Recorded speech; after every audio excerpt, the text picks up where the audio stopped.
काल होता रुद्राचा बर्थडे, पण सगळ्या प्लॅनिंगवर पाणी फिसकटलं. त्याच्या आदल्या दिवशी रुद्र एवढा आजारी पडलेला, त्याला सर्दी, खोकला आणि ताप तर एवढा होता की सांगाय नको. तोही झोपला नाही आणि त्याने कोणालाही झोपून दिलं नाही.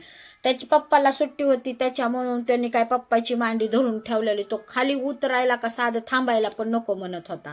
पप्पा म्हणले मुलाचा बड्डे एवढ्या वर्षाकाठी कशाला नाट लावायचंय, घरगुती काय तर करूया. म्हणून आमचा बेत ठरलेला पनीरची भाजी, वरण भात, चपात्या करूया.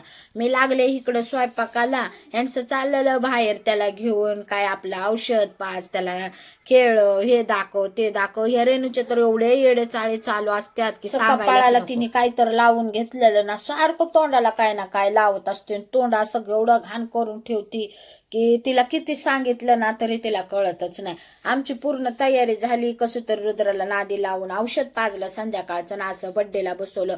तो रडत होता, पण समोर केक बघून, आजूबाजूला सगळे त्याचे बहीण भाऊ बघून त्याला आनंद झालता. म्हणून तो आपला मस्त बसलेला. चला बाबा थोडा वेळ का होईना तो बसला, म्हणून आम्ही पण त्याचा आनंद घेत होतो.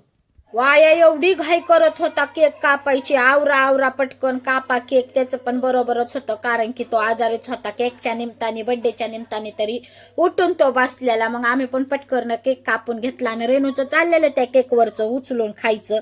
केक कापला, रुद्रला केक चारला त्याने, आम्हाला सगळ्यांना केक चारला. आणि त्याच्या आणलेल्या काकूनी ड्रेस, मस्त लाइटिंगचा ड्रेस होता, चाललेलं त्याचंच खेळायचं त्याच्यासोबतच.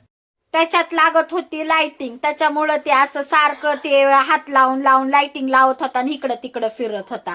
तर आमचा मस्त कार्यक्रम झाला बड्डेचा. आणि आम्ही असं घेतलं जेवायला, जेवण वगैरे सगळं केलं आणि निवांत झालो. तर मित्रमैत्रिणींनो, नवीन आहे मी, माझ्या चॅनलला सबस्क्राईब करा, लाईक करा. माझे व्हिडिओ आवडत असल्यास कमेंट नक्की करा. तर आजपर्यंत एवढंच. बाय.